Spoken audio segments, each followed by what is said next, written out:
Hello, আসসালামু আলাইকুম। সবাই কেমন আছেন? তো আমরা আবারও দিন শেষে কাজের গন্তব্যে চলে যাচ্ছি আবারও ঢাকায়। তা কী করব, কারণ এক সপ্তাহ ঈদের ছুটিতে যখন আসলে বাড়ি ফেরা হয় তখন আসলে খুব আনন্দ সবার সাথে মিলেমিশে ঈদ করলাম। তো এখন আসলে কাজের জন্য চলে আসতে হয়, আবার প্যাদের তাড়ানা যেহেতু ঢাকা আবার আগের মতো ব্যস্ত জীবনে পা দিলাম। তো দিন শেষে আমরা চলে আসলাম, তার জন্য অটো রিক্সাতে আমরা এখন গাড়িতে আছি।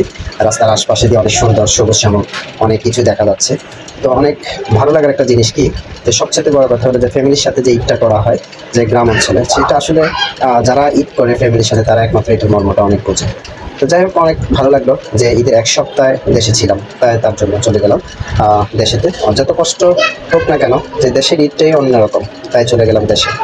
তো যেতে যেতে আসলে আপনাদের সাথে কিছু কথা শেয়ার করতেছি, যেহেতু আবার কথাগুলো যদি আপনাদের ভালো লাগে অবশ্যই আমার ভিডিওটা লাইক কমেন্ট করে পাশে থাকবেন ইনশাল্লাহ। তো যে অটোওয়ালাটা নিলাম সেটা আমার বাড়ির পাশে আমার এক ভাই। তো তাকে নিয়ে আমি প্রায় টাইমে আমি যখন ঢাকা থেকে আসি সে আমাকে বলে যে কবে যাব। তো যবে যাই আমি তাকে নিয়েই আমার রাস্তায় সবসময় তাকে রাখি, যে আমি ঢাকা যখন রওনা দিই তখন তার গাড়ি করে আমরা সোনামণি চলে যাই। এখান থেকে আমরা বাস স্ট্যান্ড থেকে চলে আসি আর কি। তো যাই হোক, সব কিছু মিলে আমার কাছে অনেক ভালো লাগলো গ্রামের ঈদটা। চলে আসলাম গ্রামে। তো এখান থেকে অটোতে যেতে যেতে যখন আপনার রাস্তা পার হলাম তখন দেখলাম যে আসলে সামনে একদম ভোরবেলা তো রওনা দিলাম। তো এখান থেকে আসলে কোনো জ্যামজট নাই। সামনে দেখতে দেখতে আমাদের একদম একদম কাছাকাছি যখন চলে যায় তখন দেখলাম যে আসলে গ্রিন পার্ক, আমাদের এই পাশ দিয়ে আবার যেতে হলে যে গ্রিন পার্কের কাছে পড়ে যায়। তো আসলে গ্রিন পার্কটা যখন আমরা কাছে যাই তখন আসলে মনে আফসোস লাগে যে আমার বাড়ির পাশে গ্রিন পার্ক আছে, সেখানে আসলে যাওয়া হলো না একবারের জন্য। তো আল্লাহ যদি বাঁচাই রাখে ইনশাল্লাহ আবারও আমরা গ্রিন পার্কে পরবর্তী নেক্সট ভিডিওটা আপনাদেরকে অবশ্যই দেখাবো। কারণ নেক্সট ভিডিওটা ফুল ভিডিওটা থাকবে হলো আমাদের গ্রিন পার্কে, যদি আল্লাহ যদি আবার বাঁচিয়ে রাখে আর কি। তো যেতে যেতে আমাদের গন্তব্য একদম পৌঁছে গেল, তখন আমরা গাড়িতে উঠবো, আমার বাচ্চা সুতা।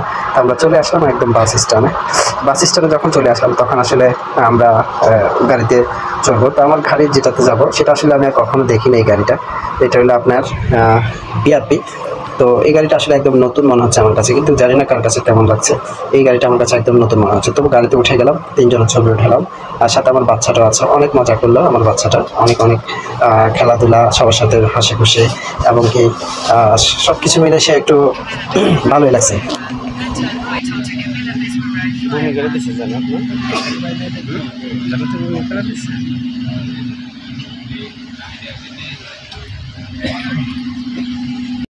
কুমিল্লা যেখানে আসছে এটা হলো আপনার,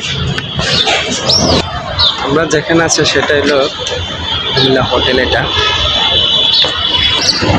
তো আমরা যে হিসেবে আজকে কাছে সে আসলে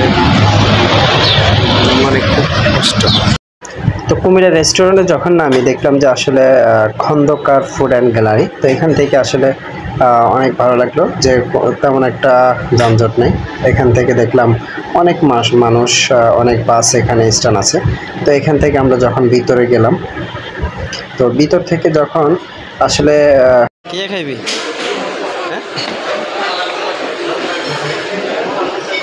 খাইবি কিছু,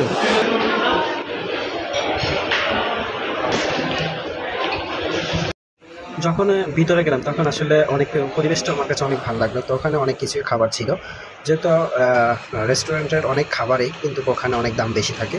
তবু আমরা যতটুকু পারছি আমাদের তৌফিকে যেটা ছিল আমরা মোটামুটি খেয়ে নিলাম ইনশাল্লাহ।